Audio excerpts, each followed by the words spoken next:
To Skyline TV. విజయవాడలోని కొత్త ప్రభుత్వ ఆసుపత్రిలో శానిటైజేషన్ కార్మికులు సమ్మెకు దిగారు.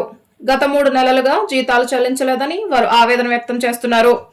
పీఎఫ్, ఈఎస్ఐ వంటి చట్టబద్ధ ప్రయోజనాలు కూడా అందించడం లేదని కార్మికులు ఆరోపిస్తున్నారు. కొత్త కాంట్రాక్టర్ వచ్చిన తర్వాత నుంచే ఈ సమస్యలు మొదలయ్యాయని తెలిపారు. మధ్యాహ్నం 3 గంటల వరకు జీతాలు జమ చేస్తామని అధికారులు చెప్పినప్పటికీ తమ ఖాతాల్లో డబ్బులు జమ అయ్యాయని మెసేజ్ వచ్చే వరకు ఆందోళన కొనసాగిస్తామని కార్మికులు స్పష్టం చేశారు. జీతాలు చెల్లించకపోతే విధుల్లోకి తిరిగి వెళ్లబోమని హెచ్చరించారు. ఈ సమ్మె ప్రభావంతో ఆసుపత్రి సేవలు అంతరాయం కలిగే అవకాశం ఉందని తెలుస్తోంది. విజయవాడ ప్రభుత్వ ఆసుపత్రిలో పారిశుద్ధ కార్మికులు కాంట్రాక్ట్ పద్ధతిలో పనిచేస్తూ ఉన్నారు. దాదాపుగా 150 నుంచి 200 మంది కొత్త పాత ప్రభుత్వ ఆసుపత్రిలో పనిచేస్తున్నటువంటి సిబ్బందికి జనవరి నెల నుంచి ఇప్పటి వరకు జీతాలు లేవు. ఇది మొదటిసారి కాదు. కాంట్రాక్ట్ మారిన తర్వాత కాంట్రాక్ట్ మారేటువంటి సందర్భంలో ఈ ప్రక్రియ అనేటువంటిది రెగ్యులర్గా సాగుతూ ఉంది. ఏనాడు ఇక్కడ పనిచేసేటువంటి కార్మికులకి ప్రతి నెల ఇవ్వాల్సినటువంటి జీతాన్ని ఏ నెలకు ఆ నెల ఇచ్చేటువంటి పరిస్థితి లేకుండా పోయింది.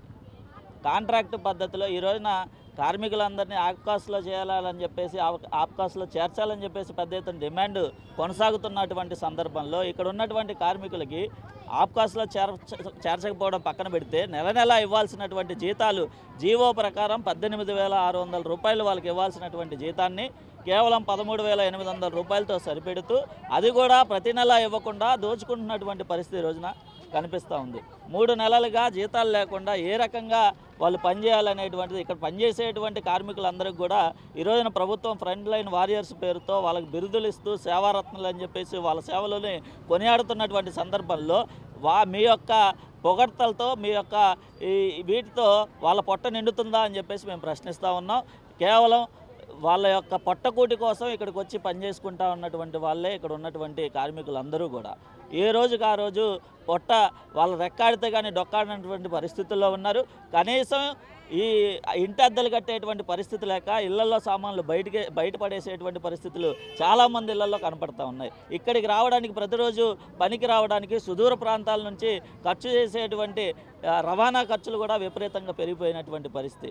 ఇవ్వాల్సినటువంటి జీతం సరిగ్గా ఇవ్వకపోగా ఇవ్వాల్సినటువంటి జీతంలో కోతలు విధిస్తూనే మరోవైపున ఇవ్వాల్సినటువంటి జీతాలను ఇవ్వకుండా 3 నెలలు 6 నెలలు ఈ రకంగా ఆపుతూ ఉంటే కార్మికులు ఏ రకంగా వాళ్ళ పొట్ట నింపుకుంటారు, వాళ్ళ జీవితాన్ని సాగిస్తారని చెప్పేసి ఈరోజు మేము ప్రశ్నిస్తూ ఉన్నాం. ఇదేదో ప్రభుత్వానికి వ్యతిరేకంగానో లేదంటే ఇంకో దానికి వ్యతిరేకంగానో ఇక్కడ కూర్చోలేదు. వాళ్ళు పొట్టకూటికి ఏదైతే కూటమి ప్రభుత్వం ఆ రోజు హామీ ఇచ్చిందో ఎన్నికలకి సందర్భంలో ప్రతి ఒక్కరిని సంతోషంగా ఉంచుతాం, మాది మంచి ప్రభుత్వం, మేము కార్మికులందరికీ ఖచ్చితంగా వేతనాలు సరిగ్గా వేస్తామని చెప్పేసి ఆ రోజున గొప్పలు చెప్తూ ఏ రకంగా అయితే అధికారంలోకి వచ్చారో ఈ రోజున వాళ్ళని ప్రశ్నిస్తూ ఉంది ఒకటే, అయ్యా మేము కడుపులు ఎండిపోతూ ఉన్నాయి, జీతాలు లేక మా జీతాలు లేక ఇళ్లలోంచి బయటికి గెంటేసేటువంటి పరిస్థితి వస్తూ ఉంది, కనీసం రవాణా ఛార్జీలకు కూడా డబ్బులు లేనటువంటి పరిస్థితుల్లో మేము ఉన్నాం, మీరు వెంటనే ఈ కాంట్రాక్ట్ పద్ధతి ఏదైతే ఉందో ప్రతి నెల జీతం ఇచ్చేటువంటి విధంగా ఆప్కాస్లో జాయిన్ చేయండి, మమ్మల్ని ఆప్కాస్లో చేసి ప్రతి నెల మీరు నిర్ణయించినటువంటి 18,600 జీతం వాళ్ళ చేతికి వచ్చేలాగా చేయమని చెప్పేసి మేము అడుగుతా ఉన్నాం. కాబట్టి ఈ జీతాల సమస్య అనేటువంటిది